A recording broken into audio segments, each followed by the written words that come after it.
এক যে ছিল গোয়েন্দা, সে নাকি হাতি ধরে, বিড়াল ধরে, ইঁদুর ধরে, অপরাধী যেখানেই থাক, যত ছোট আর যত বড়ই হোক, ঠিক ধরে নিয়ে আসে।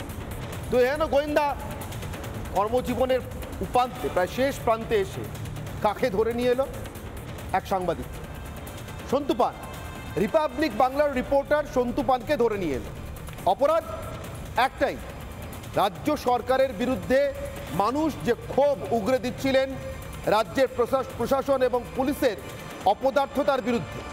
পুলিশ মন্ত্রীকে দেখতে না পেয়ে সন্দেশখালীর মা বোনেরা যেভাবে নিজেদের নির্যাতনের কথা টেলিভিশন ক্যামেরার সামনে আনছিলেন, যেভাবে লাগাতার দিনের পর দিন মমতা বন্দ্যোপাধ্যায় এবং তার দলের প্রত্যক্ষ প্রশ্রয় মদতে বেড়ে ফুলে ফেপে ইঁদুর থেকে বাঘ হয়ে যাওয়া শাহজাহানের নানা অবর্ণনীয় অত্যাচার আর তার সাঙ্গপাঙ্গদের নরক যন্ত্রণা দেওয়ার কথা সামনে আনছিলেন, সেই খবর সম্প্রচার করছে রিপাবলিক বাংলার। রিপাবলিক বাংলার প্রতিনিধিদের অন্যতম মুখ হয়ে সন্দেশখালীতে সামনে একটি খবর সম্প্রচার করতে গিয়েছিল সন্তু পান। অতএব সন্দেশখালীর মা বোনেদের আসল যে অত্যাচার, সন্দেশখালীর মা বোনেদের দীর্ঘদিনের যে অত্যাচার, শ্লীলতাহানি, ধর্ষণ, গণধর্ষণ, তেমনই একটি অত্যাচারের মিথ্যে অভিযোগ রিপাবলিক বাংলার সাংবাদিক সন্তু পানকে বেশি নয়, 10 দিন চেয়ে 3 দিন মাত্র নিম্ন আদালত থেকে পুলিশ কাস্টাডিতে পেয়েছিলেন রাজীব কুমার আর তার দলবল। তারও পুরোটা রাখতে পারলেন। পুলিশ কাস্টাডি মানে পুলিশ হেফাজতের মেয়াদ শেষ হয়নি, তার আগেই আজ কলকাতা হাইকোর্ট থেকে সন্তু পান জামিন শুধু পেলেন না, জামিন পাওয়াটা অধিকারের মধ্যে পড়ে। আর 5টা অপরাধে অভিযুক্ত অপরাধী বা আসামির জামিন পাওয়ার থেকে সন্তু পানের জামিন পাওয়ার তফাৎ বা পার্থক্যটা ঠিক এইখানে। মামলাটা শুনতে শুনতে প্রধান বিচারপতি মামলাটা কেন খারিজ হয়ে যাবে না সে প্রশ্ন তুলেছেন, যেটারও কোনো উত্তর রাজ্যের আইনজীবীরা দিয়ে যেতে পারেননি, তদন্তকারী পুলিশ অফিসারও দিয়ে যেতে পারেন। রিপাবলিক বাংলার পক্ষ থেকে পেশ করা যে ফুটেজ, সেটা না দেখে পর্যন্ত তদন্তে অগ্রসর হওয়া, নিম্ন আদালতে সন্তু পানকে অভিযুক্ত কার্যত দোষী সাব্যস্ত করবার জন্য মরিয়া রাজ্য সরকার তদন্তের ক্ষেত্রে প্রত্যেকটি ধাপে যেভাবে এগিয়েছে, তারপরে পুলিশকে কার্যত অসহায় বলে মনে হয়েছে বিচারপতি। পুলিশের জন্য তিনি নিজে দুঃখিত বোধ করেছেন। পুলিশের এমন সব হারিয়ে ফেলা, গুছিয়ে বলতে না পারা, তার কারণ বানিয়ে বললে যে গুছিয়ে বলা মুশকিল, মিথ্যে বললে যে গুছিয়ে ওঠা মুশকিল, এসব দেখে বিচারপতির যুগপৎ করুণা এবং হাসির উদ্রেক হচ্ছে। আর বাংলার মানুষের মনে চেপে থাকা পুঞ্জীভূত ক্ষোভ ফেটে বেরিয়েছে। তার সার কথা, শেষ কথা, মুখ্যমন্ত্রীর নজরে, মুখ্যমন্ত্রীর বিচারে রাজ্যের 1 নম্বর গোয়েন্দা, যিনি তার কর্মজীবনে বিখ্যাত লুকিয়ে থাকে লুকিয়ে রাখে বলে, সেই রাজীব কুমার, তিনি তার জীবনের শেষ প্রান্তে এসে একটা বিরাট বড় অ্যাচিভ করলেন, বিরাট বড় অর্জন হলো তার গোয়েন্দা হিসেবে, রাজ্যের পুলিশ কর্তা হিসেবে। কি সেই অর্জন? রিপাবলিক নেটওয়ার্কের chief editor in chief Arnab Goswami কি বললেন সেই অর্জন সম্পর্কে? আজ শুরু করব অনির্বাণের অগ্নিবাণ সেই মন্তব্য, তারপর আসছি ধাপে ধাপে। সন্তু পান জামিন পেয়েছে, আপনারা জানেন। আগামী দিনে এমন ভুয়ো মামলা খারিজ হতেও বাধ্য, আমরা নিশ্চিতভাবে জানি, বিশ্বাস করি। আর কি বিশ্বাস করি, কি জানি, কি বুঝছি বলবো। সবার আগে রাজীব কুমারের কর্মজীবনের সব থেকে বড় অ্যাচিভমেন্ট, অর্জন, অর্ণব গোস্বামীর মুখে। রাজীব কুমারের একটাই অ্যাচিভমেন্ট, কালো চশমা পরে সন্তু পানকে অ্যারেস্ট করেছিলাম। রাজীব কুমারের পুরো ক্যারিয়ারের শেষে একটা অ্যাচিভমেন্ট হবে, আমি 2 দিনের জন্য সন্তু পানকে জেলে রেখেছি। রাজীব কুমার একটা নৌকাতে বসে এই দিক থেকে ওই দিক, ওই দিক থেকে এই দিক, সানগ্লাস পরে একটা ওখানে মানে হিরোর মতন চেহারা করানোর চেষ্টা করছে। কিন্তু রাজীব কুমারের জানা উচিত কি আজকে তো বাংলার মানুষ বলছে যে আসল ভিলেন ওকে তো ধরতে পারছো না। তো রাজীব কুমার করছে কি এই দিক থেকে ওই দিক, ওই দিক থেকে এই দিক, আমি বলবো, আজকে বলবো, কালকে বলবো, জানাবো। আরে ভাই কি জানাবে? রাজীব কুমারের কারুর পারমিশন দরকার কি শাহজাহানকে অ্যারেস্ট করার জন্যে? কেউ ভয় পায় না। বড় ব্যাপারটা হলো আজকের পরে কারো ভয় পাওয়ার কোনো দরকার নেই। এতে গেল রাজীব কুমারের অর্জনের কথা। বলছিলেন এডিটর ইন চিফ আমাদের অর্ণব গোস্বামী, এদিক থেকে ওদিক, ওদিক থেকে এদিক। রাজীব কুমারের কর্মজীবনটা এই এদিক ওদিক করতে করতেই কেটে গেল। এমন লুকিয়ে থাকা, লুকিয়ে রাখা জীবন, সারদার মিডল্যান্ড পার্কের অফিস থেকে সমস্ত নথিপত্র সরিয়ে নিয়ে যাওয়ার অভিযোগে অভিযুক্ত রাজীব কুমারকে যখন সিবিআই প্রশ্ন করতে তার নিজের শহরে, মানে তার কর্মজীবনের নিজের শহরে আসে কলকাতা, তখন তিনি সেখান থেকে পালিয়ে যান। তিনি সিবিআই এর প্রশ্নের মুখোমুখি হন নানা টালবাহানার পর। হবেন তো হবেন শিলংয়ে গিয়ে, নিজের রাজ্যে নয়। তো এহেন রাজীব কুমার চিটফান্ডের কাগজপত্রের মতো, তদন্তের মতো শাহজাহানকেও লুকিয়ে রাখতেই গিয়েছেন কিনা সন্দেশখালিতে, এ প্রশ্নে ইতিমধ্যে বাংলা রীতিমতো তোলপা। রাজীব কুমার আসলে এই 18 ঘন্টা থেকে কি করে এলেন? তদন্ত না তদন্তে ধামাচাপা, সে কথা আসবে। কিন্তু তার আগে বাংলার সাংবাদিক কুলের জন্য, বাংলা আপামোর সাংবাদিকদের জন্য অর্ণব গোস্বামী যা বলেছেন, তারও আগে বাংলার প্রশাসনিক প্রধান, যার নিয়োগে প্রশ্রয় একদিকে রাজীব কুমার আরেকদিকে শাহজাহানরা খেলা করে, খেলা হয়, তার কথা, তার এবং তার প্রশাসনের কথা, তার এবং তার রাজনীতির কথা, তাকে সরাসরি চ্যালেঞ্জ ছুড়ে দেওয়া রিপাবলিক নেটওয়ার্কের editor in chief Arnab Goswami, রাজ্যের মুখ্যমন্ত্রী মমতা বন্দ্যোপাধ্যায় আর তাঁর বড় আদরের দলের সর্বভারতীয় সাধারণ সম্পাদক অভিষেক বন্দ্যোপাধ্যায়ের উদ্দেশ্যে আজ কি বললেন শুনেন। 3 বছর থেকে মমতা বন্দ্যোপাধ্যায় আর অভিষেক ব্যানার্জি আর ভাইপো, মমতা বন্দ্যোপাধ্যায় আর অভিষেক ব্যানার্জির একটাই চেষ্টা কিছুভাবে রিপাবলিক বাংলাকে বন্ধ করো। এত ভয় কেন মমতা বন্দ্যোপাধ্যায়ের? এত ভয় কেন? এটা পুরো মমতা বন্দ্যোপাধ্যায়, চিফ মিনিস্টারের অফিস আর নবান্নর জন্য খুব বড় একটা শিক্ষা। নবান্নর জানা উচিত একদিকে মিডিয়া, একদিকে পাবলিক আর রিপাবলিক, আর একদিকে মমতা বন্দ্যোপাধ্যায় আর মাফিয়া রাজ। আর পাবলিক রিপাবলিকের সাথে আছে, পাবলিক মাফিয়ার সাথে কোনোদিন থাকতে পারে না। আমরা লড়বো, আর মমতা বন্দ্যোপাধ্যায় আমার কথাটা শুনে নিন আপনি। আমরা লড়বো, আমরা জিতবো, আমরা লড়বো, আমরা জিতবো। পাবলিক জিতবে, রিপাবলিক জিতবে। মমতা বন্দ্যোপাধ্যায়ের এই যে টিরানিক্যাল রেজিম, মমতা পুলিশ যা যা ভুল কাজ করছে, মমতা পুলিশ হারবে, মাফিয়া হারবে। একটি বিরাট বড় দুর্দৈবের কথা, বাংলার মানুষ তাকে প্রাণ দিয়ে ভোগ করেছে। যখন সাংবাদিকরা প্রতিবাদ করতে গিয়েছেন, তখন যে কাগজে তিনি লেখেন, যে কাগজটা তার প্রতিবাদের সবথেকে বড় হাতিয়ার হয়ে উঠতে পারত, সেই কাগজের মালিক পক্ষ তার প্রতিবাদ তো দূরের কথা, অন্য কাগজে প্রতিবাদ করে তার গ্রেপ্তার হওয়ার খবরটা পর্যন্ত ছাপেনি। এটা বাংলা সাংবাদিকতার শেষ ইতিহাস নয়, শুরুর ইতিহাসও নয়, মাঝের ইতিহাস। যখন বাজার অর্থনীতি, গণতন্ত্র এসবের উপর প্রকাশ্যে প্রচুর ঢক্কানিনাদ করে বিশ্বাস জ্ঞাপন করেও শেষমেশ বাজারের নামে কার্যত সরকারি বিজ্ঞাপনের উপর, অনুগ্রহের উপর নির্ভর করে থাকা, এবং গণতন্ত্রের নামে কার্যত দেশের একটি দলের, একটি পরিবারের উপর নির্ভর করে থাকা একটি পত্রিকা গোষ্ঠী, যারা পশ্চিমবঙ্গের মিডিয়া ব্যবসাটাকে হস্তগত করে ফেলেছে এবং তারাই সরকার চালায়, তারাই সরকার পরিবর্তন করে, এই বিশ্বাসে বলিয়ান হয়ে কাগজ, টেলিভিশন চ্যানেল মিনমিনে এসব করতে করতে বাংলার মানুষকে প্রায় বিশ্বাস করিয়ে দিয়েছিল সরকারের বিরোধিতা করা যায় না, সরকারের বিরোধিতা করা উচিত নয়। তখন বাংলা সংবাদ মাধ্যমের জগতে রিপাবলিক বাংলার আত্মপ্রকাশ। এখনও পুরো 3 বছর বয়স আমাদের হয়নি, কয়েকদিন বাকি আছে। আমাদের 3 বছরের জন্মদিনের আগে আমাদের এমন একটি উপহার দেওয়ার জন্য মমতা বন্দ্যোপাধ্যায়, তার প্রশাসনকে অজস্র ধন্যবাদ। কিন্তু সবথেকে বেশি ধন্যবাদ মিনমিনে ওই তথাকথিত বাজারিদের। তবে আশার আলো এখনো আছে। বাঙালি সাংবাদিকতা শুরু হয়েছিল হরিশ মুখার্জি হিন্দু প্যাট্রিয়ট দিয়ে। বাঙালি সাংবাদিকতার মধ্য গগনে শ্রী অরবিন্দ ছিলেন বন্দে মাতরম যুগান্তর নিয়ে। বাঙালি সাংবাদিকতার উত্তুঙ্গ শিখরে রামানন্দ চট্টোপাধ্যায়, শরৎচন্দ্র চট্টোপাধ্যায়, সুভাষচন্দ্র বসুরা ছিল। অতএব শেষ কথা বাজারিরা মিনমিনেরা লিখতে পারে না। তাই বাংলার সাংবাদিকতার দীর্ঘ ঐতিহ্যের কথা মনে রেখে আজ আপামোর সাংবাদিক কুলের জন্য বাংলার ছোট হোক বড় হোক, যত বড় কাগজে চাকরি করুন, যত ক্ষুদ্র পোর্টালেই জীবন সংগ্রাম চালিয়ে যান, আপনাদের সকলের জন্য আমাদের এডিটর ইন চিফ অর্ণব গোস্বামীর একটি ছোট্ট কিন্তু ভীষণ শক্তিশালী বার্তা আছে।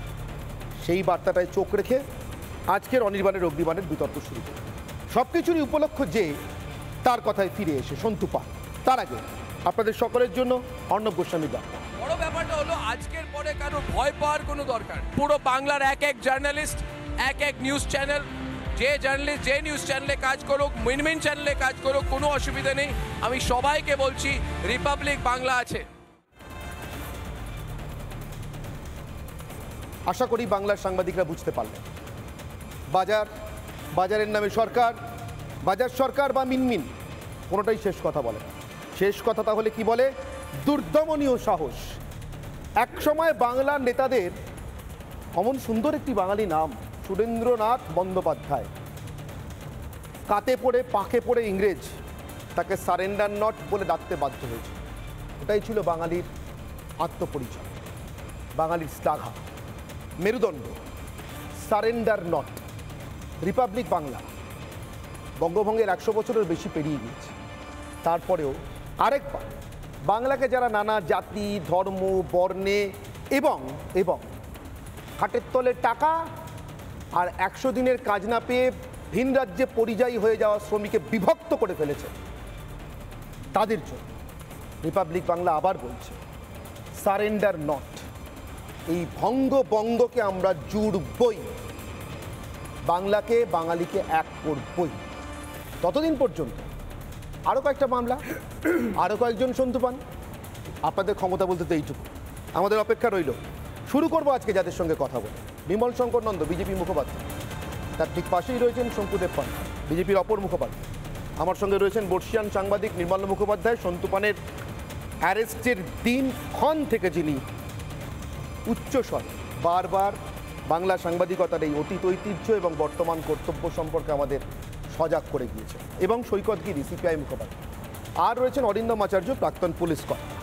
প্রত্যেকের কথায় আসবো, কিন্তু সবার আগে নির্মলবাবু, একজন সাংবাদিক হিসেবে আজ আপনার শুরু করার দিন। আপনি বৃহত্তর অর্থে আমাদের ফ্র্যাটার্নিটির মানুষ, আরও বৃহত্তর অর্থে এবং রিপাবলিকের নিকটতর অর্থে আমাদের বন্ধু, আমাদের স্বজন। প্রথমেই বলে নিই, আজকে আমি যা বলবো সবটাই সাংবাদিকতা আর সন্তু, এইটাই আমার ফোকাস। বাকি যে বিষয়গুলো আছে সেগুলো নিয়ে যারা দলীয় প্রতিনিধি আছে তারা বলবেন। প্রথম কথা হচ্ছে যে 1953 সালে ট্রাম আন্দোলনের সময় যখন সাংবাদিকদের উপর অত্যাচার নেমে এলো, চুলের মুঠি ধরে মহিলা সাংবাদিক, তখন গুটিকতক ছিল, তাদেরকেও টেনে এনে নর্দমায় ফেলে দেওয়া হয়েছিল। তখন সুরেশ মজুমদার কলম ধরেন এবং একটা লাইন লেখেন, এরা মাতৃগর্ভের লজ্জা, এরা মাতৃগর্ভের লজ্জা, ঔরসের অপজাত সন্তান, এই কথাটা ব্যবহার করেছিল। আজকে যে পরিস্থিতি হয়েছে, আমাদের গলা টিপে ধরার জন্য সব সরকারি চেষ্টা করে। ঠিক, আগের সরকারও করেছে, তার আগের সরকারও করেছে, জরুরি অবস্থা করেছে। কিন্তু মমতা বন্দ্যোপাধ্যায় যে সরকার, তারা আমাদের মেরে ফেলতে চেয়েছিল। গলা টিপে ধরা আর গলা টিপে মেরে ফেলা দুটোর মধ্যে পার্থক্য আছে। ওয়ান্টেড টু কিল আস। এই প্রথম, দ্য ফার্স্ট টাইম, অর্ধ শতাব্দীর মধ্যে আমরা সাংবাদিকতার সূর্যোদয় দেখলাম। তার কারণ সিপিএম বামফ্রন্ট জমানায় আমাদের ওপর অত্যাচার নেমে আসতো, কিন্তু আমাদের কেউ কখনো অ্যারেস্ট হয়নি। শুনলে অবাক হবেন, যার সঙ্গে আন্দোলন করতাম, যিনি আন্দোলনের মুখ হয়ে দাঁড়িয়েছিলেন, সেই মমতা বন্দ্যোপাধ্যায়, তিনিও কোনোদিন অ্যারেস্ট হননি, কোনোদিন লকআপ খাটেননি, কোনোদিন জেলে যাননি। আর আজকে তিনি একটা জুনিয়র রিপোর্টারকে লকআপে ঢোকানোর জন্য উদ্গ্রীব হয়ে পড়েছে। সন্তু আমাদের কাছে একটা প্রতীক। রিপাবলিক বাংলা যে মামলা করেছিল সন্তুকে বাঁচানোর জন্য, সেটা হয়ে গেল নজির, একটা প্রেসিডেন্স আর একটা সিম্বল। সন্তু আমাদের সম্পদ, তাকে সামনে নিয়ে আমরা সব সাংবাদিকরা এগিয়ে যাব, এটাই আশা রাখি। যে অর্ডার এসেছে, কোর্ট আজকে যেভাবে পুলিশকে ভর্ৎসনা করেছে, এরপরে যদি কোনো সাংবাদিক ভয় পান, আমি বলবো সেই সাংবাদিক হয় নিজের কলম বিক্রি করে দিয়েছে, আর নয় সে কোনো গর্হিত কাজ করেছে। যদি কোনো সাংবাদিক যেমন সন্তু করেছে মাথা তুলে কাজ করে, তাহলে তার ভয় পাওয়ার কোনো দরকার নেই। একেবারেই যত নিকৃষ্টতম ঘৃণ্য জঘন্য অপরাধের অভিযোগই আপনার বিরুদ্ধে করুন না কেন, করুক না কেন, আর তার জন্য ফেসবুকে কিছু ভাড়া করা আইটি সেলের লোকজন যত দাপাদাপি করুক না কেন, বিচার ব্যবস্থায় আস্থা রাখলে, নিজে অপরাধহীন হলে আপনাকে মুক্ত করতে বাধ্য। এটাই প্রেসিডেন্স হয়ে থাকবে, এটা প্রেসিডেন্স হয়ে থাকবে। কিন্তু যিনি এটা করতে চাইলেন, কেন চাইলেন, আমার একটা ব্যাখ্যা আছে, ঠিক কিনা জানি না, কিন্তু আমার বিশ্বাস মমতা বন্দ্যোপাধ্যায় জরুরি অবস্থার ইমার্জেন্সি বৈধ রাজনৈতিক সন্তান। ভারতের সাংবিধানিক ব্যবস্থায় আজ তার একটি অত্যন্ত আইনসম্মত বৈধ পরাজয় ঘটেছে একটি সংবাদ মাধ্যমের কাছে। মাঝের সময়টায় তিনি যার মানসকন্যা বলে নিজেকে দাবি করতেন এবং যিনি বলতেন সেই সিদ্ধার্থ শঙ্কর রায়ের কাছ থেকে তিনি দেখে শেখেননি। বরুণ সেনগুপ্ত, গৌরকিশোর ঘোষ, জ্যোতির্ময় দত্তদের শীতকালে কালিম্পং, গরমকালে পুরুলিয়ার জেলে ঘুরিয়ে বেড়ানো সিদ্ধার্থ শঙ্কর রায় বাংলার মাটি থেকে চিরতরে রাজনৈতিক নির্বাসনে গিয়েছিলেন। আমার প্রশ্ন, বাংলায় জরুরি অবস্থা জারি করতে চাওয়া নাম না করে, সংবাদ মাধ্যমের গলা টিপে ধরতে চাওয়া নাম না করে মমতা বন্দ্যোপাধ্যায় কি সেই সংকটের মুখোমুখি? চিরতরে নির্বাসন বাংলার রাজনীতির আকাশ থেকে। আমার আজকের অগ্নিবাণ,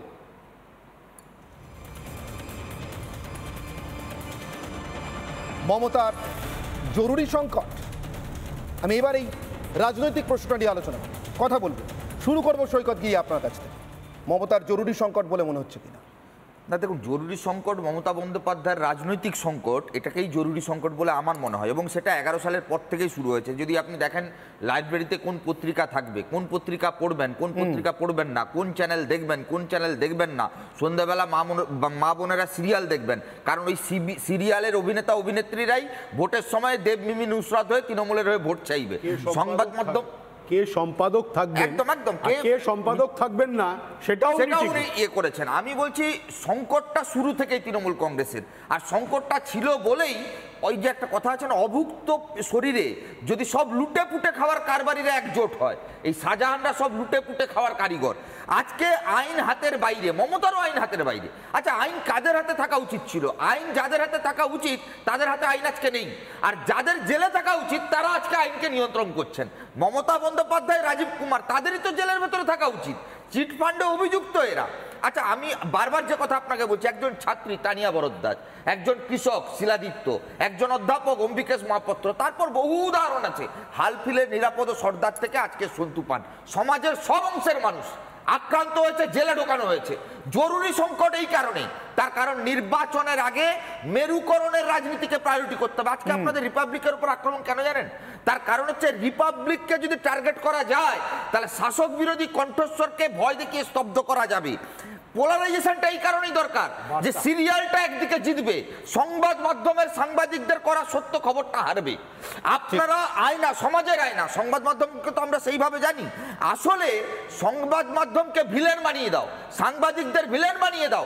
উনি যা বলছেন সেটাই ধ্রুব সত্য, সেটা ধরে নাও। সেটা ডহরবাবু হতে পারে, সেটা কোনো একটা ইনফরমেশনের ওপর হতে পারে, কিংবা কোনো সঙ্গীত শিল্পীর জীবন্ত হয়ে ওঠা হতে পারে, কিংবা বুড়ি বুড়ি মিথ্যে কথা বলে কর্মসংস্থানে ভুয়ো প্রতিশ্রুতি হতে পারে। তাই তো নির্লজ্জের মতন আজকে যেমন আমরা আলোচনা করছি, অনির্বাণদা, সন্তু পান আজকে তোমাদের সাংবাদিকদের, সংবাদ জগৎ, সংবাদ মাধ্যমের সঙ্গে যারা জড়িত পুরো পরিবার, বৃহত্তর পরিবার, তাদের যেমন গর্ব, তেমনি নির্লজ্জের মতন তৃণমূলের তো একজন সাংবাদিককে আমরা দেখি যারা এই ঘটনার পর প্রকাশ্যে মা বোনেদের অপমান করেন, সংবাদ মাধ্যমকে অপমান করেন, সাংবাদিকদের অপমান করেন। তৃণমূলের সাংবাদিক বলেন একদম। আমি সেই কারণে আরেকটা লাইন বলি, সেটা হচ্ছে আজকের দিনে দাঁড়িয়ে আপনাদের চিফ এডিটর অর্ণব গোস্বামী যে কথা বললেন, এই রাজ্যের সরকারের গৌরবের মেডেলগুলো হচ্ছে এই বকটুই, এই সন্দেশখালি, যেখানে জ্যান্ত তৃণমূলের মা বোনেরা পুড়ে মরে, যেখানে মা বোনেরা রাত্রিবেলা ইজ্জত নিলামে তোলে, যাদের ইজ্জতের ব্যবসা করে তৃণমূল কংগ্রেস। আর আজকের দিনে দাঁড়িয়ে এই ডিজিপি, ওই আপনার আইন শৃঙ্খলা এডিজি, এই যে পুলিশের ঊর্ধ্বপদস্থ কর্তারা, তাদের মেডেল কি হয়েছে জানেন? কালী পুজোর দিন কালীঘাটে খালি পায়ে খিচুড়ি বিতরণ করা। মমতা কবে সন্তুষ্ট হবে, নবান্ন কবে সন্তুষ্ট হবে? তাই সন্দেশখালী থেকে গোটুদা একদম নবান্ন, তার মানে পুলিশ দপ্তরটা হয়ে গেছে তৃণমূলের একটা শাখা সংগঠন। মানুষের কাছে পুলিশে আস্থা হওয়ার কথা না, রাজীব কুমারের আস্থাও রয়েছে মমতা বন্দ্যোপাধ্যায়ের ওপর, মমতার আস্থা আছে রাজীব কুমারের ওপর। কারণ মমতা জানেন যে সন্দেশখালীকে সাফ করতে হবে, তাই সন্তু পান্ডের সাফ করো, সাংবাদিকদের সাফ করো, ক্যামেরা অফ করে দাও, কাট অফ করে দাও, পুরো পাওয়ার কাট করে দাও, অন্ধকার করে দাও। গোটা বাংলার ভবিষ্যৎটাকে যেমন একদম পাওয়ার কাট করে দিয়েছেন, আজকে সংবাদ মাধ্যমের ক্যামেরা অফ করে সন্দেশখালী ফাঁকা করে ওই সারদা চিটফান্ডের প্রমাণ লোপাটের মতন রাজীব কুমাররা কন্ট্যাক্ট নিয়েছে তৃণমূলের কাছ থেকে, যাতে কোনো প্রুফ তৃণমূলের না থাকে। যা যা অভিযোগ এসছে সন্দেশখালীতে, তারপরেও কোন সাহসে এই মমতা বন্দ্যোপাধ্যায়ের পুলিশ সংবাদ মাধ্যমের উপর আক্রমণ করে? তার মানে মাথা কাজ করছে না। আমি শেষ করছি একটা, মাথা কাজ করছে না, পরিবারের মাথাও কাজ করছে না, সরকারের মাথাও কাজ করছে না। পুলিশ করবেটা কি? মাথায় আঘাত এসছে, কারণ সব হারিয়ে যাচ্ছে, সব হারিয়ে যাচ্ছে। ওই যে একটা কথা আছে না গ্রামের দিকে, তোমার গরু হারিয়ে গেলে তুমি আর কিছু খুঁজে পাও না। আজকের দিনটা খুব গুরুত্বপূর্ণ এই কারণে, সন্তু পানের জয় নয়, উত্তরপ্রদেশে কিদ্দিক সামানা মতো একজন সাংবাদিক, তিনি আজকে মুক্তি পেয়েছেন। এখনো অবধি জেলের ভেতর অনেক সাংবাদিকরা রয়েছেন যারা গোটা পৃথিবী জুড়ে সত্যি খবর, সৎ খবর করতে গিয়ে শাসকের রোষানলে পড়েছে। আজকে শাহজাহানদের, আরাবুলদের হারিয়ে এই রাজ্যের শাসকের মাথা খারাপ হয়ে গেছে। সন্তু প্রতীক, এক্স্যাক্টলি। আমি সৈকতকে বলবো, ঠিক কথাই, সন্তু পানের জয় নয় তো, অর্ণব গোস্বামী তো সেই কথাটাই বললেন, আমাদের সকলের জয়, আমাদের সকলের সন্তু প্রতীক। আমি বিমল শঙ্কর বাবুর কাছে আসবো। বিমল শঙ্কর বাবু, আমি জরুরি সংকট শব্দটা দিয়ে শুরু করেছি, কথাগুলো দিয়ে শুরু করেছি, আপনি একমত কিনা আমার প্রশ্ন। আমার এই জরুরি অবস্থার একটা ঘটনা মনে পড়ে গেল। তখন আমরা খুব ছোট, পরবর্তীকালে হাওড়া শহরের একটা কলেজে আমি বছর 3 একটা লিয়েন ভ্যাকেন্সিতে অধ্যাপনা করেছিলাম, খুব বড় কলেজ।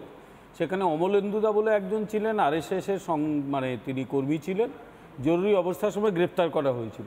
একবার পরীক্ষার হলে ডিউটি দিতেই তাই বললাম, আপনাকে কোন চার্জে গ্রেপ্তার করা হয়েছিল? উনি যেটা শুনলেন আমি উচ্চস্বরে হেসে ফেলেছিলাম। সেটা হচ্ছে যে চার্জটা ছিল হাওড়া ময়দানের কাছে একটা চায়ের দোকানে বসে এই ব্যক্তি ইন্দিরা গান্ধী সরকারকে হটিয়ে দেওয়ার চক্রান্ত করেছিল। এইটা শুনে জাজ পুরো হেসে ফেলেছিলেন। পুলিশকে বললেন আপনি ঠিকঠাক মামলাটাও সাজাতে পারেননি।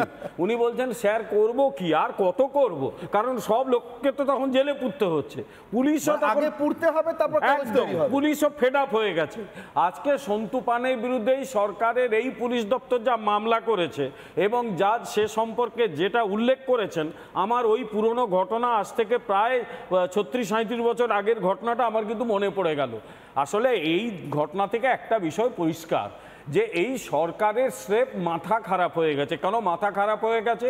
এরা তো কোনোদিন কোনো গণতান্ত্রিক ভাবনা চিন্তার সঙ্গে নিজেকে মানিয়ে নিতে পারেনি। মানিয়ে নিতে পারলে এদের রূপ অন্য রকম হতো।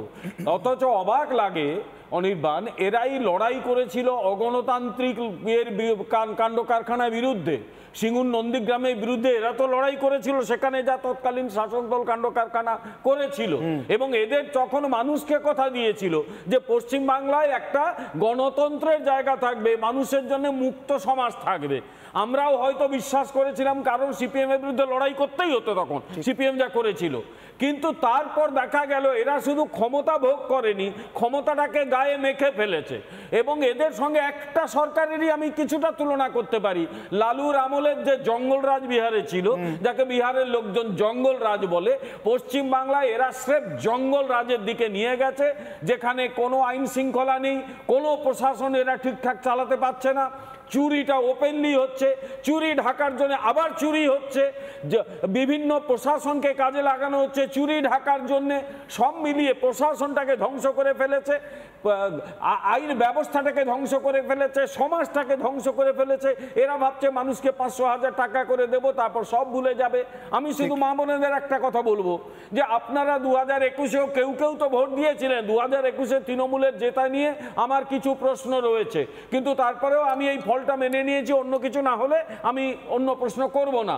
তারপরেও বলবো আপনারা এদের ভোট দিয়েছিলেন, এরা আপনাদের কি দিয়েছে? দুয়ারে সরকারের বদলে এরা কি পাঠিয়েছে? দুয়ারে শিবু হাজরা পাঠিয়েছে, দুয়ারে শাহজাহান পাঠিয়েছে। আর ওই আগেকার শাহজাহান সে নাকি তাজমহল বানিয়েছিল, সে নিয়ে আবার বিতর্ক হচ্ছে, সে আমি বিতর্কে যাচ্ছি না। এই শাহজাহানকে তৈরি হোক, মানে এরা তৈরি করেনি, এরা অন্য জায়গাতে গ্রহণ করেছে। এই শাহজাহান লোকে এখন বাজারে একটা কথা চলছে, ইনি ধর্ষণ মহল বানিয়েছিলেন আর কি, উনি তাজমহল বানিয়েছিলেন, ইনি রেপ মহল বানিয়েছেন। এই শাহজাহানকে এই দলের লোকেরাই, মানে আমি জানি না আয়নায় মুখ দেখে কিনা, বলে সে নাকি দেশপ্রেমিক, স্বাধীনতা সংগ্রামী। ফলে সবকিছু এরা বদলে ফেলেছে। শাহজাহান স্বাধীনতা সংগ্রামী, শিবু হাজরা দেশপ্রেমিক। একটাই কারণ, এই সরকারটা শিবু শাহজাহানদের উপর দাঁড়িয়ে আছে। এই সরকারটা দাঁড়িয়ে আছে শিবু শাহজাহানদের এই বেআইনি কাজের ওপর, কিন্তু বেশি দিন দাঁড়িয়ে থাকতে পারবে না। আসার আগেই আমি একটা ইউটিউবেতে দেখছিলাম, কেরালা ভিত্তিক একটা সংগঠন দ্য ফেডারেল বলে, এই সন্দেশখালী ঘটনার পরে তারা অলরেডি জনমত সমীক্ষা করেছিল। তৃণমূল ডুবতে ডুবতে তারা দেখাচ্ছে 12টা আসন পেতে চলেছে এবং 32% ভোট পেতে চলেছে, যদি ওরা ঠিক বলে থাকে। সুতরাং ধ্বংস অনিবার্য, বাঁচতে পারবে না তোমরা, ধ্বংস অনিবার্য। মেয়েদের গায়ে হাত দিয়েছো তোমরা, আর বাঁচবে না। সব শেষ হওয়ার মোটামুটি রাস্তায় পৌঁছে গেছে তোমরা। বিমল বাবুর কথার সূত্র ধরে আমি শঙ্কুদেব পান্ডার কাছে আসবো, কিন্তু শুধু আজকের কথার সূত্র ধরে নয়। 2-3 দিন আগে বোধহয় এই সন্দেশখালী ঘটনা শুরু হওয়ার পরই বিমলবাবু এই স্টুডিওতে বসে শঙ্কুদেব আমাদের বলছিলেন, আমার ভাবতে লজ্জা করে, আমি বাংলার মানুষের কাছে ক্ষমা চাইছি যে একদিন এই মমতা বন্দ্যোপাধ্যায়কে আমি সমর্থন করেছিলাম, তার দলের সমর্থনে বা তার সমর্থনে ওনার আন্দোলনকে সমর্থন করে আমি বিভিন্ন স্টুডিওতে টিভি চ্যানেলে বক্তব্য রেখেছি। বিমলবাবু বহু কিছু ওনার ফেভারে একসময় লিখেছে, আমার লজ্জায় মাথা হেঁটে। আমি শঙ্কুদেব আপনার কাছে আসছি একটাই কারণে, আপনি এই মুহূর্তে আর সাংবাদিকতা পেশার সঙ্গে যুক্ত নন, কিন্তু আপনারই করা একটি স্টিং অপারেশন, ইনসিডেন্টালি সেটা সৈকতবাবুদের দলের বিধায়কের বিরুদ্ধে ছিল, নন্দীগ্রামের শেষ বাম বিধায়কের বিরুদ্ধে। তার রথে চড়ে মমতা বন্দ্যোপাধ্যায়ের রাজনৈতিক উত্থান শুরু। শঙ্কুদেব বাবু অধ্যাপক হিসেবে বিমল শঙ্কর নন্দ যেমন মমতা বন্দ্যোপাধ্যায়কে সমর্থন করেছিলেন, ছাত্র রাজনীতি করতে গিয়ে করবেন বলে আপনি সাংবাদিকতা ছেড়ে সরাসরি মমতা বন্দ্যোপাধ্যায় দলে নাম লিখিয়েছিলেন। আজকে কি আপনিও ক্ষমা চেয়ে নেবেন? চাইতে ইচ্ছা করছে? আপনার সাংবাদিকতার অতীতের কথা মনে পড়লে, সন্তুর মুখের দিকে তাকালে, রিপাবলিক বাংলার উপর শাসকের এই আক্রমণ, পশ্চিমবঙ্গের আরও সাংবাদিকদের উপর, তাদের হাউস তাদের পাশে দাঁড়ায় না, আমি কী করবো? আমরা দাঁড়াবো। আপনার কি লজ্জা হচ্ছে শঙ্কুদেব পান্ডা? অনুশোচনা হচ্ছে? দেখুন, প্রাক্তন সাংবাদিক হিসেবে এবং জেলা থেকে এসে কলকাতায় সাংবাদিকতা করা কতটা কষ্টের, যারা করেন তারা বোঝেন, তাদের লড়াই কতটা কঠিন হয় তারা ফিল করেন। আমি আশ্চর্য হয়ে গেছি যে সাংবাদিকদের ওপর নির্ভর করে নন্দীগ্রাম সিঙ্গুরের লড়াইয়ে মমতা বন্দ্যোপাধ্যায় জায়গায় এসেছেন, তার সরকার একটা জেলার ছেলে প্রতিদিন কলকাতায় লড়াই করে, সাংবাদিকতা করে তার জীবন ধারণ করে, তাকে যেভাবে প্রশাসনিক ক্ষমতা প্রয়োগ করে গ্রেপ্তার করা হয়েছে তা শুধু তার কাছে লজ্জার নয়। দেখুন, প্রত্যেকটা টক শোতে অনির্বাণবাবু দেখবেন তৃণমূলের প্রতিনিধিরা এসে ইউপির কথা বলেন, মধ্যপ্রদেশের, ওরা এমনি আসেন না লজ্জায়, রিপাবলিকে অ্যাপিয়ার করেন। আজকে হয়তো আসতে পারলে, আসতে চাইতেন কিনা জানি না, আজকের এই রায়ের পরে আমি বলবো হেসে হেসে মরে যাবে। না, আমি নির্মলা, আমি খুব সিরিয়াস জায়গায় একটা কথা বলতে চাই যে এরা কথায় কথায় ইউপি বলেন, এরা কথায় কথায় অন্য রাজ্য বলেন, কিন্তু আমরা তো গর্ব করে এন্ড অফ এভরিথিং নির্মলদা আমরা এটা বলতাম যে পশ্চিম বাংলায় অন্তত বাক স্বাধীনতার জায়গা আছে, পশ্চিম বাংলায় অন্তত সাংবাদিকরা সেফ থাকেন। আমি সিপিএম এর বিরুদ্ধে লাগাতার খবর করেছি। আমি একটা আজকে ঘটনা অনুমতি নিয়ে বলতে চাই, সিনিয়র সাংবাদিক নির্মলদারা রয়েছেন, আপনারা রয়েছেন, একজন সাংবাদিক, আমি নাম কোট করব না, তিনি সকালবেলায় জ্যোতি বসু সম্পর্কে অত্যন্ত নেগেটিভ খবর করেছেন, করে সিপিএম এর জনসভাতে অ্যাপিয়ার করেছেন। আমি আজকে কোট করতে বাধ্য হচ্ছি, সভা শেষ হওয়ার আগের মুহূর্তে আমি জয়বাবু ওনার পুরো ব্যাক অফিস যারা দেখতেন তাদের নির্দেশ দিলেন যাতে ওই সাংবাদিককে তুলে মুখ্যমন্ত্রীর কনভয় করে নিয়ে যাওয়া হয়, যাতে তিনি প্রোটেক্টেড থাকেন। এবং আমি আরও কোট করছি, তিনি পরের দিন সকালে 1 নম্বর এই কাগজটিতে জ্যোতিবাবুর বিরুদ্ধেই খবর করলেন, কিন্তু তারা সেটা অফিসিয়ালি ক্যারি করলেন। ঠিক, আমি আপনি বলুন, আপনি কন্টিনিউ করুন। আমি শুধু মানুষকে জানিয়ে রাখি এই মুহূর্তে আমরা যে ছবিটা দেখাবো, সুকান্ত মজুমদার বিজেপি রাজ্য সভাপতি আজ সন্দেশখালী যাওয়ার চেষ্টা করেছিলেন। নতুন করে রাজ্যের সরকার বা পুলিশ যা করে থাকে, আবার কিছু জায়গায় 144, তিনি বসে পড়েছিলেন, মাটিতে বসে পড়ে মুড়ি খাচ্ছিলেন দলের কর্মী সমর্থকদের সঙ্গে। পুলিশ প্রথমে মাইকিং করে উঠতে পারে, এখন তুলে দেওয়ার চেষ্টা করছে শঙ্কুদেব পান্ডা। আমি আসছি আপনার কাছে, সুকান্তবাবু কিছু বলার চেষ্টা করছেন টেলিভিশন মাইকের সামনে।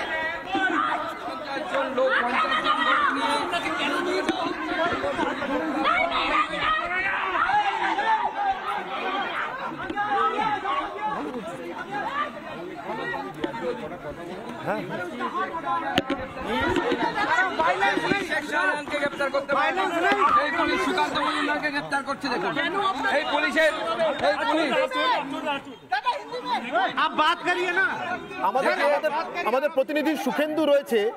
সুখেন্দু, শুনতে পাচ্ছ আমার কথা? সুকান্ত বাবুর সঙ্গে একটু কথা বলতে পারো তুমি? সুখেন্দু, দেখুন পুলিশ যেভাবে আমাকে ধাক্কা দিয়ে সেখান থেকে টেনে হিঁচড়ে নিয়ে যাচ্ছে।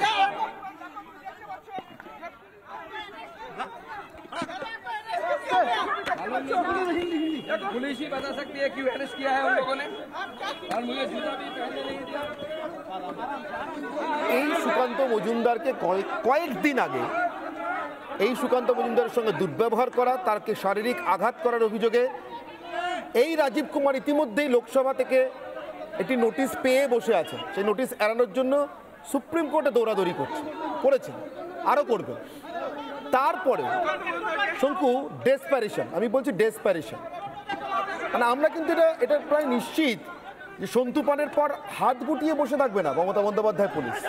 মমতার পুলিশ আবার ছবল দেওয়ার চেষ্টা করে। না দেখুন, আপনি বললেন বলে আমি আপনাকে একটা কথা আজকে ক্লিয়ারলি বলতে চাই যে সাধারণত এই সরকারের একটা ট্রেন্ড হয়েছে, এরা না ইনফ্যাক্ট এই পশ্চিমবঙ্গ সরকার এখন যারা চালাচ্ছেন তারা হচ্ছে এক গালে চড় খেলে তাদের হয় না, তাদের সবসময় দুটো গালে চড় খুব জরুরি।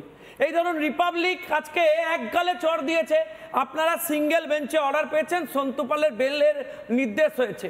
আপনি দেখবেন এতক্ষণ পর্যন্ত সন্তুকে ওরা রিলিজ করেনি, এবং ওদের টেন্ডেন্সি আপনি লিখে রেখে দিন, শুভেন্দু দাস সকালবেলা অর্ডার পেল যে সরাসরি সন্দেশখালী যাবে, তাকে অ্যালাউ করতে হবে। কি করলো পুলিশ? সকালবেলা ওখানে রামপুরের কাছে গিয়ে ঘেরাও করে বসে থাকলো, শুভেন্দু অধিকারীকে সিঙ্গেল বেঞ্চের অর্ডারের পরও আটকে দিল। তারপর ওখানে বসে শুভেন্দু অধিকারীদের কলকাতা হাইকোর্টে প্রেয়ার করতে হলো। হাইকোর্ট হেয়ারিং নিলেন ডিভিশন বেঞ্চে, চিফ নিজে ইন্টারফেয়ার করলেন, অনারেবল চিফ জাস্টিস। তার অর্ডারের পর শুভেন্দু অধিকারী আর শঙ্কর দা দুজনকে ঢুকতে দেওয়ার অনুমতি দিল, দুটো চড় খাওয়ার পর সরকার। আমার খুবই সন্দেহ হচ্ছে, ভগবান করুন যেন এরকম না হয়, ভগবান করুন যেন এক গালে চড় খাওয়ার পর এদের অন্তত বোধোদয় হয়। সন্তু পানের ক্ষেত্রেও এরা তাই না করেন, এরা দেখবেন আটকে রেখে দেবে সন্তুকে। নিয়ে এসেছিল তো রাত্রিবেলা সিআইডিতে এইসব করবে বলে, আপনারা ধরেছেন জাপটে, কালকে রাত্রে গভীর রাত পর্যন্ত খবর করেছেন, তাই সন্তুকে আর একটা মিথ্যা মামলায় ফাঁসাতে পারেনি, নাহলে আরেকটা মামলায় সিআইডিতে সন অ্যারেস্ট দেখাতো। দেখিয়ে আমার খুব সন্দেহ আছে যে আগামীকাল হয়তো সকাল সকাল ডিভিশন বেঞ্চে পৌঁছে যাবে, বলবে হুজুর এটা দয়া করে রিজেক্ট করে দিন, আর একটু সন্তুকে যদি দুদিন রাখা যায়। ফলে আমার খুবই চোরের মন, আমার মনে খুবই সন্দেহ হচ্ছে যে এই সরকার, তারা এক চড়ে কোনোদিন তাদের তৃপ্তি হয় না, তারা দুটো চড় খাবেন, তারপর হয়তো সন্তুকে ছাড়বেন। একদিকে আদালতে সরকারের এই বিপুল পরাজয়, বুক পোড়ানো পরাজয়, এবং অন্যদিকে এখনো সুকান্ত মজুমদারকে আটকে রাজীব কুমার এবং তার পুলিশ, মমতার পুলিশের এই আস্ফালন। আমি এই মুহূর্তে শুভেন্দু অধিকারী, রাজ্যের বিরোধী দলনেতা, তারও একটি বক্তব্য আসছে, সরাসরি নজর রাখবো শুভেন্দু অধিকারীর বক্তব্য। কি জানাচ্ছেন রিপাবলিক বাংলাকে? আজকের জাজমেন্ট এসেছে একটি বহুল প্রচারিত ইলেকট্রনিক্স চ্যানেলের তরুণ রিপোর্টার সন্টু পানকে কেন্দ্র করে। একে ওয়েলকাম জানাচ্ছি। ইতিমধ্যে আমি ফোন ইন এবং এক্স হ্যান্ডেলে ওয়েলকাম জানিয়েছি যে আরও অনেকগুলি চ্যানেলের বিরুদ্ধে হওয়া সন্দেশখালীকে কেন্দ্র করে বিভিন্ন ধরনের মামলা, 41-এ নোটিশ ইত্যাদি ইত্যাদি হয়েছে। অনেকে হাইকোর্টে গেছেন। আমি আশা প্রকাশ করব তারা সকলেই ভারতবর্ষের সুমহান বিচার ব্যবস্থার মধ্য দিয়ে সুবিচার পাবেন। হ্যাঁ, তোমার কাছে তো আবার আসবো, নিয়ে শেষ করো। এই মুহূর্তে অরিন্দম আচার্য আমার সঙ্গে রয়েছেন। অরিন্দমবাবু, আমি আপনার কাছে আসার আগে, প্রাক্তন পুলিশ কর্তা অরিন্দম আচার্য, আমি আপনার কাছে আসার আগে আজকে হাইকোর্টে ছোট্ট অনেক কথা বলেছেন বিচারপতি। যত বলবো তত লজ্জা, কারণ শেষ পর্যন্ত আমি তো রাজ্যের নাগরিক, আর রাজীব কুমারের বেতনও আমার ট্যাক্সের টাকা থেকেই হয়। কি করব বলুন, দুর্ভাগ্যের। তবু আজকে আদালতে বিচারপতির কয়েকটি মন্তব্য এবং পর্যবেক্ষণ সন্তু পানের মামলার পরিপ্রেক্ষিতে আমি তো শুনিয়ে তারপর আপনার কাছে আসছি, শুধুমাত্র পুলিশের ভূমিকা সম্বলিত কি পর্যবেক্ষণ, কি মন্তব্য, কি বললেন আদালত। প্রথম 1 নম্বর পর্যবেক্ষণ, পুলিশ ছেলে খেলা করছে। এক কথায় বললে পুলিশ ছেলে খেলা করছে। দ্বিতীয় পর্যবেক্ষণ কি, তদন্তকারী যা খুশি লিখে মামলা দায়ের করছে, যা খুশি লিখে। আমার অনুব্রত মণ্ডলের কথা মনে পড়ছিল, গাঁজা কেস। 3 নম্বর পুলিশকে দেখে বিচারপতি বলছেন, কলকাতা হাইকোর্টের বিচারপতি, এবং এটা একবার বলেননি, বারবার বলেছেন, আমি একবারের কথাটাই লিখেছি, পুলিশকে দেখে আমার দুঃখ হচ্ছে। We feel sorry for the police, এই কথাটি বলেছেন, পুলিশকে দেখে আমার দুঃখ হচ্ছে। বিচারপতির পর্যবেক্ষণ এই। আমি অরিন্দমবাবু আপনার কাছে জিজ্ঞাসা করব, কলকাতার পুলিশ, পশ্চিমবঙ্গের পুলিশ সম্পর্কে শেষ কবে কলকাতা হাইকোর্টে এমন ভয়ঙ্কর পর্যবেক্ষণ দিতে হয়েছে বা মন্তব্য করতে হয়েছে আদালতের বিচারপতিদের? তাও এক সত্যি মমতা বন্দ্যোপাধ্যায়ের 40 বছরের দীর্ঘ রাজনৈতিক জীবনের তুলনায় এখনও 3 বছর পূর্ণ না হওয়া একটি চ্যানেলের এক ক্ষুদ্রকায় জুনিয়র রিপোর্টারের জন্য। অনির্বাণবাবু, আমি অসংখ্য ধন্যবাদ জানাই বিচারককে। তো আমি কিছু বলতে পারবো না, উনি পার্টিকুলার একটা খুব ভালো পয়েন্ট ধরেছেন, আমি দেখেছি ওটা। সেটা হচ্ছে যে ভিডিওটা দেখিয়ে যখন আইওকে জিজ্ঞাসা করছে যে এটার সম্পর্কে আপনার অভিমত কি, এটা কি সত্য, যখনই বলেছে এটা সত্য তখনই কিন্তু পুরো সিনারিওটা চেঞ্জ হয়ে গেছে। আপনাকে বলে রাখি, এই যে সেকশনগুলোর মধ্যে সবচেয়ে মারাত্মক সেকশন যেটা দিয়েছে 354C, 354Cটা কি রয়েছে, যদি capture the image of the women engaging in a private act. আপনি আমাকে বলুন, উনি কি স্নান করছিলেন? আপনি আমাকে বলুন না, উনি কি প্রাইভেট অ্যাক্ট মানে কি স্নান করছিলেন? প্রাইভেট আজকে অনেক জায়গায় আমরা দেখেছি যে অনেক কলেজের ছাত্রীদের তাদেরকে ভিডিও তুলে নিয়ে গিয়ে এমন করেছে, আত্মহত্যা করেছে। সেই কেসগুলোর কি হয়েছে? এবার আমি আপনাকে বলি, যেটা আমি আমার চাকরি জীবনে এখন পর্যন্ত দেখিনি, ডিজি র্যাঙ্কটা হচ্ছে সর্বশ্রেষ্ঠ, সর্বাপেক্ষা না, সর্বশ্রেষ্ঠ। আজকে একজন DG, director general, inspector general police Sandeshkhali রাত কাটিয়েছেন, exchange of information, civic police থেকে গ্রামবাসীদের সাথে কথা বলেছেন যে আপনি ল অ্যান্ড অর্ডারটা ব্রেক করবেন না। আচ্ছা অনির্বাণ বাবু, নর্থ 24 পরগনাটা ভাগ করে আজকে বসিরহাট হল, ওখানে এসপি আছে, ডিআইজি আছে, ডিআইজিকে বদলি করলো। আমি দেখতে পাচ্ছি শাহজাহান ফ্যান ক্লাব বলে একটা ক্লাব হয়েছে, আপনি একটু দেখাতে পারবেন চুনি গোস্বামী ফ্যান ক্লাব আছে কিনা, পিকে ব্যানার্জি ফ্যান ক্লাব আছে কিনা, বলরাম আছে কিনা? আজকে সেই ফ্যান ক্লাবের নামটা দেওয়াল থেকে মুছছিল, কিন্তু এত সহজে কয়লার কালিকে চুনকাম করে মুছে যায়? সুকান্ত মজুমদারকে দেখুন না, কেন মুছে যায় অরিন্দমবাবু? দেখুন, দুপুরবেলা নাম মুছেছে, বিকেলবেলা ওই শাহজাহানকে এখনো পর্যন্ত অ্যারেস্ট করতে না পেরে সুকান্ত মজুমদারকে সন্দেশখালী থেকে সরিয়ে নিয়ে যাচ্ছে। আর সুকান্ত মজুমদার জমি লুট করেছে, সুকান্ত মজুমদার মা বোনদের ইজ্জত নিয়েছে, সুকান্ত মজুমদারকে জমি হাঙর বলে ডাকছে, সুকান্ত মজুমদার গণধর্ষণে অভিযুক্ত, সুকান্ত মজুমদার রোহিঙ্গাতে নিয়ে এসে সেটেলমেন্ট করিয়েছে, অনুপ্রবেশ করিয়েছে, সুকান্ত মজুমদার মানব পাচারের ব্যবসার সঙ্গে যুক্ত, সুকান্ত মজুমদার এনআইএ মামলা করতে আসবে বলে খোঁজ খবর নিচ্ছে এমন গর্হিত অপরাধের সঙ্গে যুক্ত, তাকে সন্দেশখালী থেকে সরাচ্ছে, শাহজাহানকে সন্দেশখালীতে লুকিয়ে রাখছে। আমি বলছিলাম না, রাজীব কুমারের গোয়েন্দার জীবন এক কথায় লুকিয়ে থাকে, লুকিয়ে রাখে। আমি নির্মলবাবু একদম শেষ দিকে চলে এসেছি, আপনার কাছ থেকে শেষ করতে চাই। আমি এখানে তৃণমূলের কোনো প্রতিনিধি নেই, ওদের বক্তব্যগুলো শুনলে হেসে গড়িয়ে যাবে। প্রথম হচ্ছে, কাউকে কোনো ফৌজদারি ধারা দেওয়া মানেই সেটা প্রমাণিত নয়। এক, পুলিশ তার রাজধর্ম পালন করছে। 2, 3, আমরা জমি দখল করেছি, দাদাগিরি করেছি, কিন্তু তার ব্যবস্থা করছি যাতে ওই দাদাগিরি আর জমি দখলটা ঠিক করা যায়। দাঁড়ান, এখনো হয়নি। শুনুন, ওখানে এতদিন এইসব রেপ টেপ হচ্ছিল, বিরোধী দল কেন অভিযোগ করে? মানে ওরা রেপ করবে, বিরোধী দল অভিযোগ করবে, মানে পাগল ছাগল লেটেস্ট হচ্ছে রেপের ভিডিও আছে। হ্যাঁ, যদি রেপের ভিডিও দেখে মানে এসব তবেই বাংলা প্রমাণিত হবে রেপ হয়েছে। শুনুন, দাঁড়ান না, এখনো হয়নি। এই যে একচক্ষু হরিণের মতো কিছু, মানে একচক্ষু হরিণ, আমরা হলুম একচক্ষু হরিণ। আমরা কি করছি? আমরা গোয়েবেলসীয় কায়দায় প্রচার করছি। এটা কে লিখছে? তাদের মুখপত্র। আজকে তাদের সম্পাদকীয় এইটা, পুলিশ রাজধর্ম পালন করেছে, আমরা দাদাগিরি করেছি, আমরা জমি দখল করেছি, কোনো কাউকে ধারা দেওয়া মানেই প্রমাণিত নয়। আমি আরেকটি সম্পাদকীয় কথা দিয়ে শেষ করব।